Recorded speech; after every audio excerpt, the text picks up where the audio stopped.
In the heart of New York City, standing tall among the towers of glass and power, lived Richard Carter, a billionaire known for his precision, his wealth, and his walls.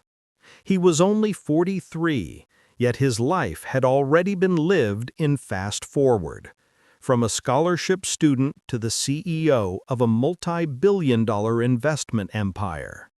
To the world, he was success personified. Polished shoes, tailored suits, and a calendar booked 6 months in advance. But behind all that shine, there was silence, the kind that echoes through an empty mansion when laughter has long since faded. Since his wife Melissa passed away 3 years ago, Richard had been raising their only son, Ethan, mostly through nannies and maids. Ethan was 7, quiet, sensitive, and often alone. And that's where Angela Brown came in. Angela was in her mid-50s, a warm, kind black woman with soft eyes that told 100 stories of patience. She'd been working for the Carters for 2 years, and though her uniform was simple, she carried herself with grace. She wasn't just a maid, she was a presence, calm, nurturing, the kind that makes a house feel like a home. Every morning she prepared breakfast, pancakes, fruit, sometimes the same peanut butter sandwich Ethan's mom used to make. And every morning, Richard would rush past, coffee in one hand, phone in the other, without saying more than, "Don't let him eat too much sugar." But on this particular morning, things didn't go as usual. It started with a small act of kindness, the kind that can change everything. Ethan had woken up early. He sat at the kitchen table wearing his little school uniform, staring at the plate Angela had placed before him. Pancakes shaped like smiley faces. She always made them that way to cheer him up. But today, he looked sad. Angela noticed right away. "What's wrong, sweetheart?" she asked gently, wiping her hands on her apron. I miss Mom," he said softly, trying not to cry. Angela's heart tightened. She had lost someone too, a daughter, years ago. She knew that pain. So she sat beside him and said, "You know, Ethan, when my daughter passed away, my mother told me something. She said, when we miss someone we love, we should do something kind for someone else, because kindness makes their memory live on." He sniffled. "Like what?" Angela smiled. "Like sharing, or helping, or even feeding someone." And in that moment, she saw something flicker in his eyes, a small spark of warmth. Angela noticed he hadn't eaten much. She said, "You haven't even touched your breakfast. Don't make me start eating it for you." He giggled weakly. "You can have some if you want." "Now don't tempt me," she laughed. "I haven't eaten yet."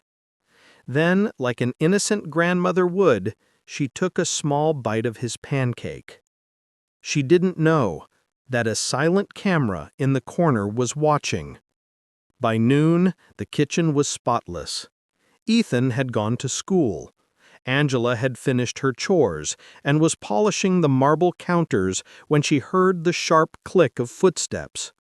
Richard was home early. "Angela," his voice echoed, cold, controlled. "My office, now." She wiped her hands, her heart suddenly uneasy.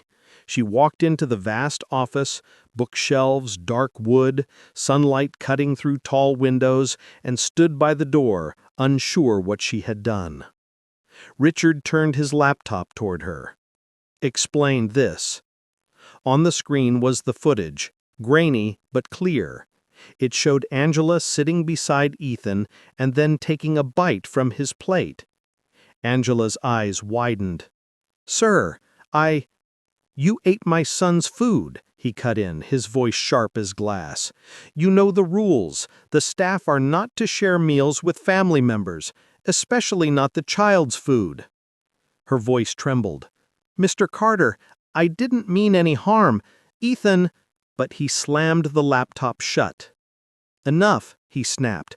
"You've been working here 2 years. You know how this house runs. I pay you well. I trust you around my son. And this is how you repay that trust?" Tears welled in her eyes. "Please, sir, it wasn't like that. Ethan—" "I don't care what he offered." Richard barked. "You're dismissed. I want you out of this house by the end of the day." The silence that followed was heavy, painful. Angela didn't argue.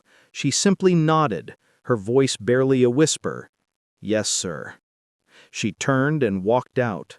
But as she passed the hallway, she saw Ethan's drawing pinned on the fridge. A stick-figure family, him, his dad, and Angela holding his hand.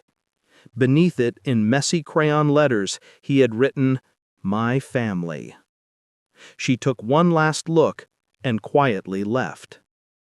That night, when Richard came home again, Ethan ran to him excitedly, only to pause at the door.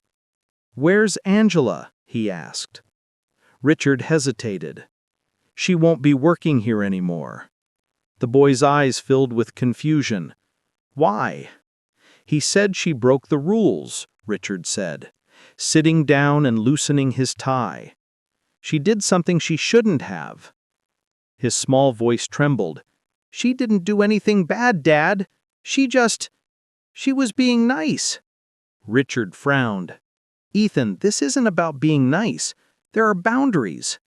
But the boy didn't understand, or maybe he understood too well. "You fired her because she ate my pancake?" Richard froze. "You saw that?" "I was there," he said softly. "I told her to eat it. She said she was hungry." Richard looked away. "That's not the point." "Yes, it is," the boy shouted suddenly, his voice breaking. "You don't even see her. She's the only one who talks to me in the morning. She makes my breakfast like Mom used to." That hit Richard like a blow to the chest. He didn't know what to say. He'd been avoiding his own son's emotions for so long, hiding behind money, meetings, and rules. And now his little boy was crying in front of him because of a plate of pancakes. "I'm sorry, buddy," he said quietly. "But she broke policy." Ethan looked at him disappointed. "You broke something too." Then he ran upstairs, slamming his door. That night, Richard sat alone in his study. The city lights shimmered through the window, but he couldn't focus on his work. His thoughts kept returning to that kitchen footage, to the look on Angela's face, to his son's tears. And then, something gnawed at him. Why was she even sitting with him in the first place? What did they talk about before that moment? He realized he had only watched the short clip, the moment that made him angry, not what came before. So, around midnight, he opened the laptop again. He clicked play, and this time he rewound the footage 5 minutes earlier. What he saw made his heart sink.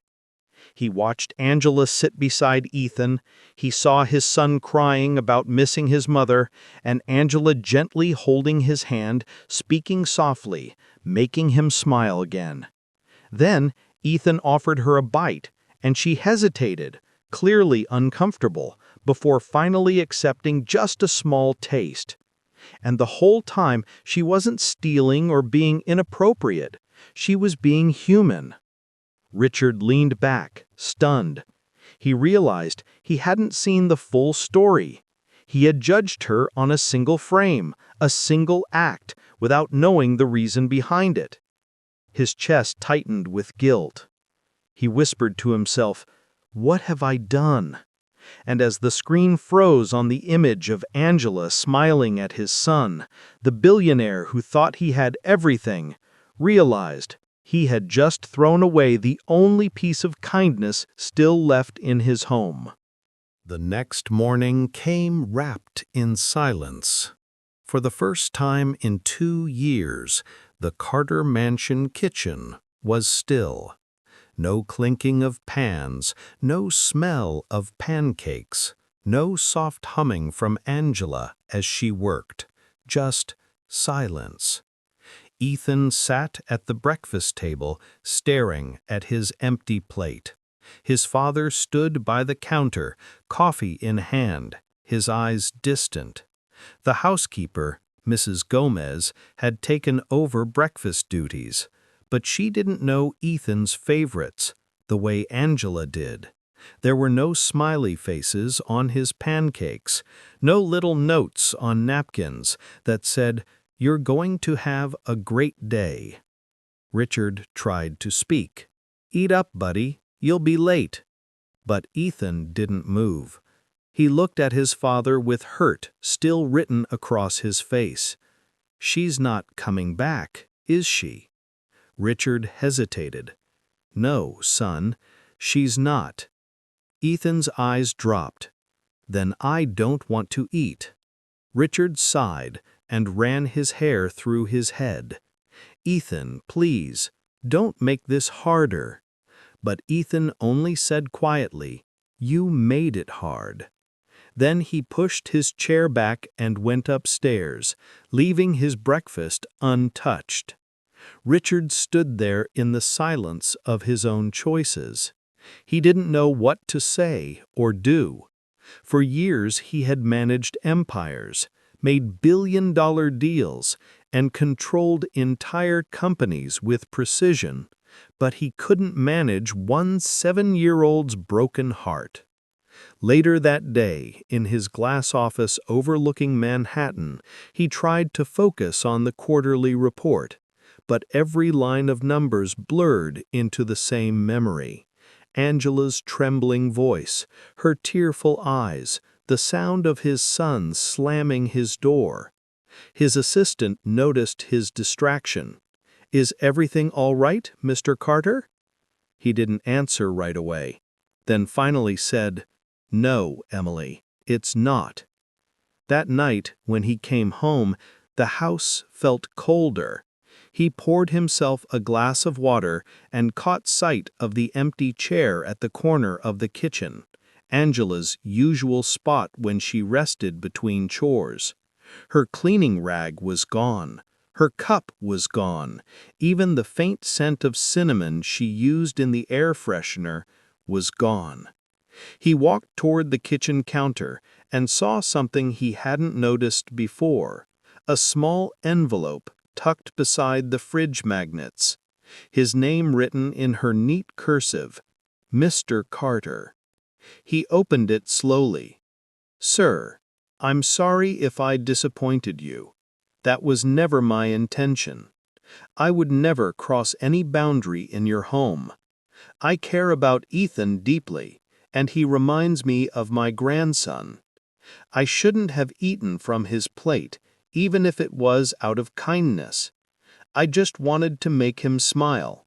He misses his mother, and sometimes he just needs someone to listen. Thank you for giving me the chance to work here. Please take care of Ethan. He has such a gentle heart. Angela Brown." Richard sat down, the letter trembling in his hands. He hadn't realized until now how much warmth Angela had brought into their lives. She was more than an employee. She had been a mother figure to his son, a silent comfort in a house full of grief. He felt something inside him break. Angela's sighed. Across town, in a small 2-bedroom apartment, Angela sat on the edge of her bed, folding her maid uniform into a box. Her daughter's picture sat on the nightstand, a young woman in a nurse's outfit, smiling brightly. The photo had been taken years before a drunk driver ended her life. Angela touched the frame gently, whispering, "You'd tell me to forgive, wouldn't you, baby?" Her rent was due in 2 weeks. She had some savings, but not much. And though she could find other work, something about being fired like that, without being heard, hurt more than she expected.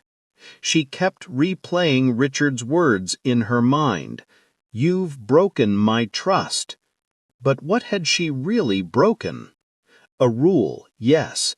A boundary, yes. But not trust, not respect. She had only shown love.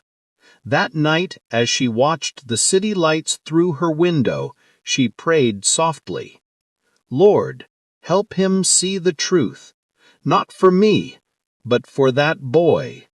Back to Richard. Days passed. Ethan grew quieter. He didn't eat much. His teachers sent notes saying he seemed distracted, lonely. Richard tried to fill the void, hiring a new nanny, planning weekend trips, but nothing worked. One evening, as they sat in the living room, Ethan asked again, "Dad, can we visit Angela?" Richard hesitated. "It's not that simple, Ethan. She's moved on."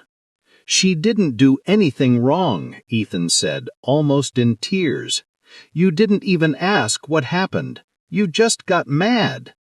Richard opened his mouth, but no words came. He realized his son was right. "I miss her," he whispered. "She made this house feel alive." After Ethan went to bed, Richard sat alone in the dark. The walls around him, once symbols of success, now felt like a cage of his own making. He turned on the security footage again, not to punish himself, but to understand. He watched Angela every morning before the incident. The way she gently tied Ethan's shoelaces reminded him to pack his lunch, and laughed when he told silly jokes. Then he saw something else, moments he had never noticed. She picked up his late wife's photo once, wiped the dust, and whispered something under her breath. She looked at it with such respect, almost like she was talking to her. Richard closed his eyes. He realized that Angela hadn't just been caring for his son, she had been keeping his late wife's spirit alive in small, unnoticed ways. He whispered to himself, "I made a terrible mistake." A visit to the past. That weekend, Richard drove without telling Ethan where they were going. "Where are we going?" Ethan asked.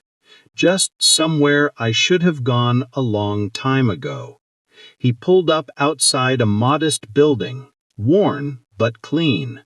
Apartment 3B. He hesitated before knocking on the door.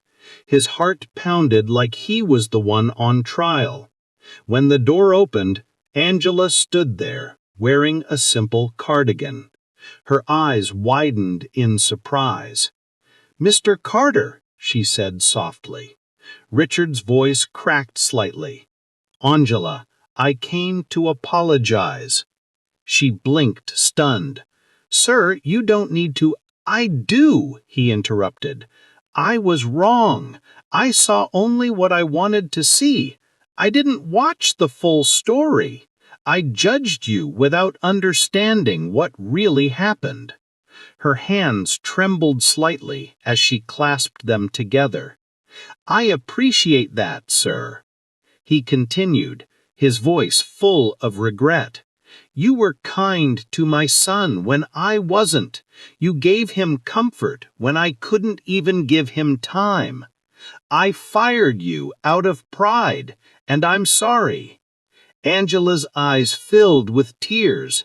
"You don't need to apologize to me, sir. Just be there for Ethan. He loves you more than you know." At that moment, Ethan peeked out from behind his father's coat. "Angela!" She face softened instantly. "Oh, sweet boy." He ran into her arms, hugging him tightly. "I missed you so much." Angela held him close, her eyes closing as she whispered, "I missed you too, honey." Richard watched silently. The warmth, the connection, the genuine love between them. It made him realize that wealth could never buy this, the simple healing power of kindness. After a few minutes, Richard said softly, "Angela, I'd like you to come back, not as a maid, but as part of the family, please." She looked up, shocked. "Mr. Carter, I don't know what to say." "Say yes," Ethan said quickly, still holding her hand. Angela smiled through her tears. Then yes. Healing begins. When they returned to the mansion, something felt different. The air seemed lighter.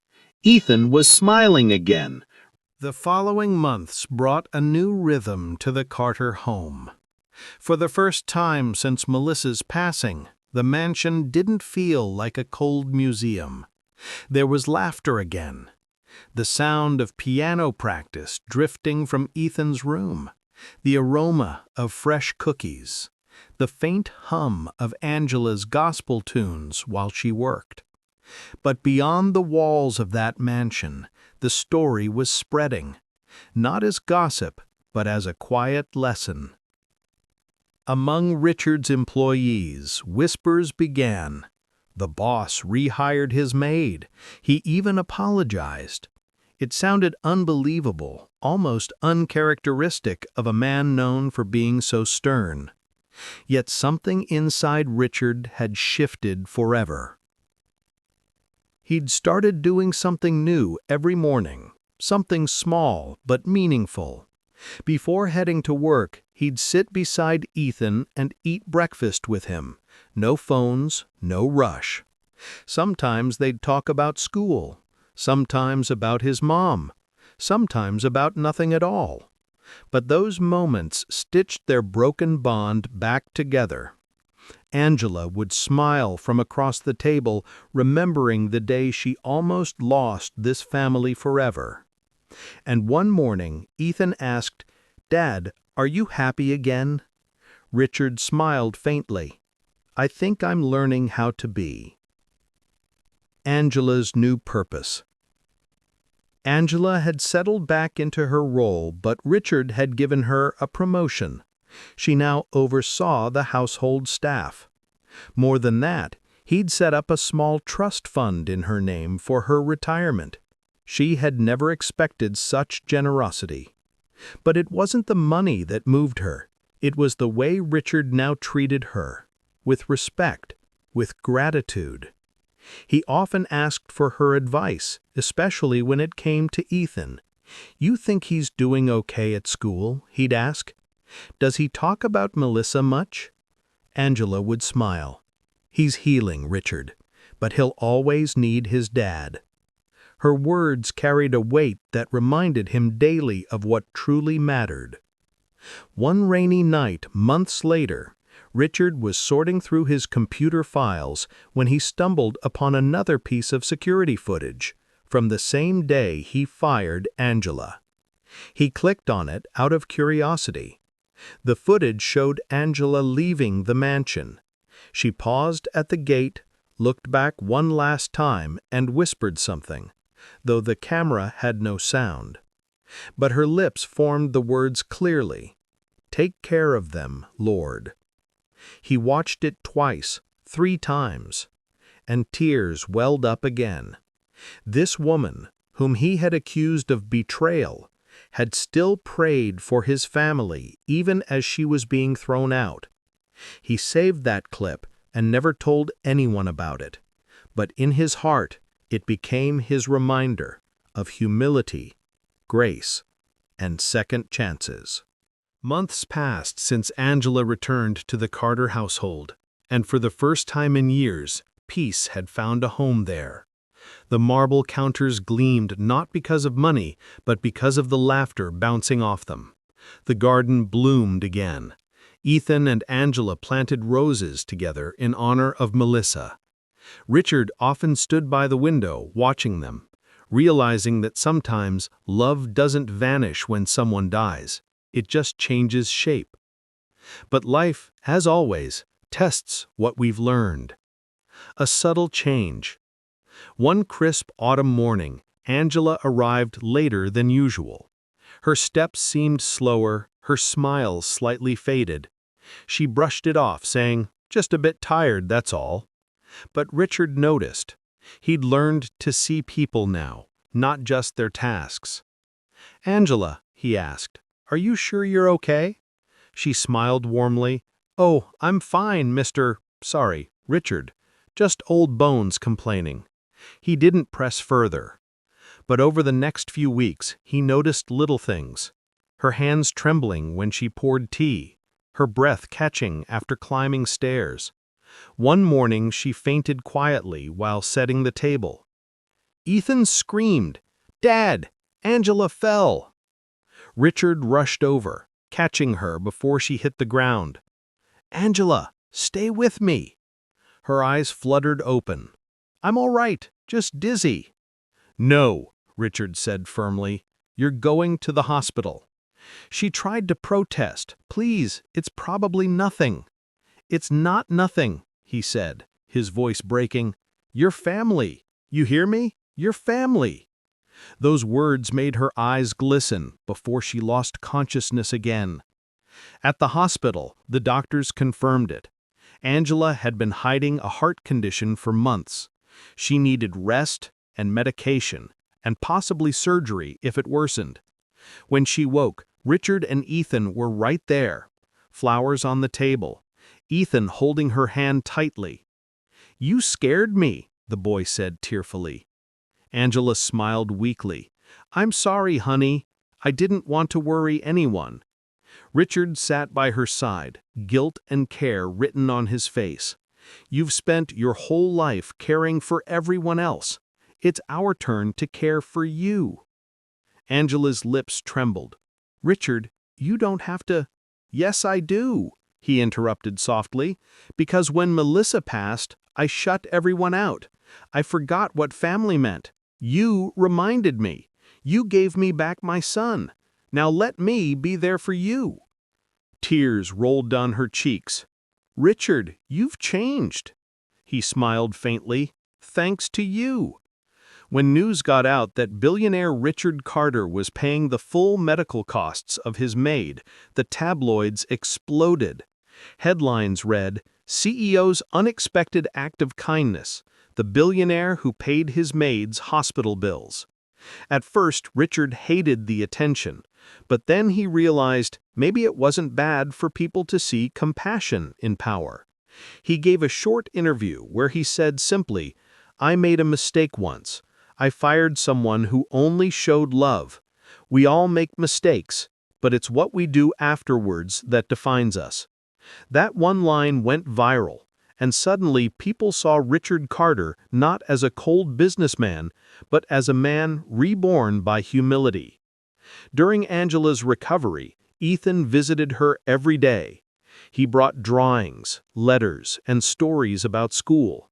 Richard visited too, reading her the news, cracking awkward jokes. Angela often said, "I think God put us in each other's lives to fix the pieces we couldn't fix alone." Richard would nod. Maybe he did. When she was finally discharged, Richard insisted she move into the guest house behind the mansion. "You'll have privacy, peace, and we'll be close in case you need anything." She smiled. "You've done too much already." He shook his head. "This isn't charity, it's gratitude." The house glowed again with warmth, but this time it wasn't just about one act of kindness. It was about transformation. The man who once fired a maid for sharing food was now serving food beside her during charity drives they started together. Every month they donated meals to shelters, named the project Melissa's Table. Ethan loved helping. He'd say, "Mom would have liked this." Angela would smile. "She's smiling right now, sweetheart. I'm sure of it." Years went by. Ethan grew taller, his laughter stronger.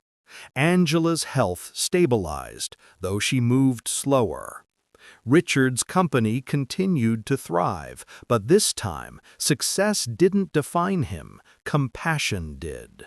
He used his wealth to build community kitchens, sponsor orphanages, and fund education programs, all inspired by a moment of misunderstanding that had changed his life.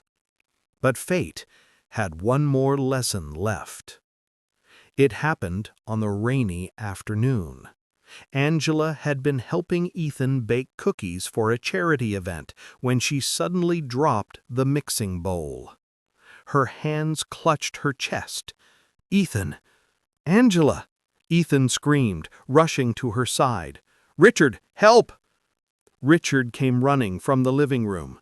She was pale, gasping for breath. "Call an ambulance." In the chaos, Richard's world blurred again. The woman who'd once been just a maid was now his family, his second chance at love and purpose, and she was slipping away. As the paramedics took her, she whispered weakly, "Don't cry, Richard. Everything happens for a reason." He couldn't hold back his tears. Hospitals smell of antiseptic and fear. Richard sat there, head in his hands, Ethan asleep against his shoulder. Hours passed. Finally, the doctor appeared. "She's stable, but her heart's too weak for another surgery. We'll do everything we can, but she needs rest and peace."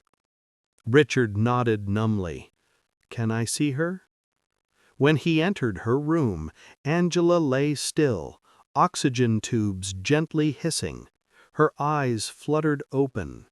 "You look tired," she whispered. He smiled through tears. "You're one to talk." "Don't cry for me," she said softly. "You already gave me the greatest gift, family." He took her hand. "You gave me that first." Days later, while Richard was at work, Angela asked Ethan for a favor. "Could you help me write something, sweetheart?" "Sure," he said, taking out paper and a pen. She dictated slowly. "Dear Richard, if you're reading this, it means I've gone where your wife waits, a place where hearts don't hurt anymore. Don't grieve for me. Rejoice that we found each other. You taught me that love can live again, even in the coldest places. Take care of Ethan. Tell him I'll always be watching over him, cheering him on. And Richard, never forget to forgive yourself. That's the hardest kind of forgiveness. With love, Angela." Ethan sealed the envelope and placed it beside her bed. That night, she passed away peacefully in her sleep.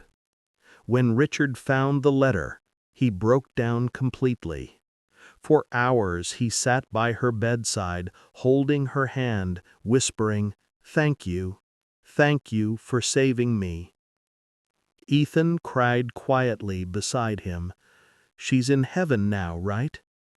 Richard nodded. "She's with your mom, probably telling her all our stories."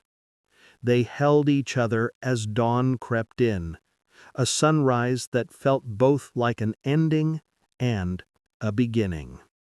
2 years later, the Carter mansion was no longer just a home. It had become the headquarters for the Angela Foundation, dedicated to helping single mothers and domestic workers access education, housing, and health care. Richard had sold one of his companies to fund it. "Some things are worth more than profits," he'd told the press. At the foundation's entrance hung a photo of Angela, smiling in her apron, eyes full of kindness. Beneath it, a plaque read, "In memory of Angela Brown, whose kindness taught us what wealth truly means." Ethan, now 15, often volunteered at the foundation. One day, as he spoke at an event, his voice echoed the same warmth Angela once carried. "My father taught me business," he said, "but Angela taught me humanity. When I was little, she shared a pancake with me, and that small act changed our lives forever." The crowd fell silent. Some wiped tears. Richard watched proudly from the front row. Later that evening, Richard walked through the garden alone. The roses Ethan and Angela had planted still bloomed every spring. He looked up at the sky and whispered, "I hope you're proud of us, Angela." A soft wind brushed his face, and somehow he felt she was. Years passed again. Ethan grew into a young man, kind, grounded, and full of purpose. Richard grew older, gentler.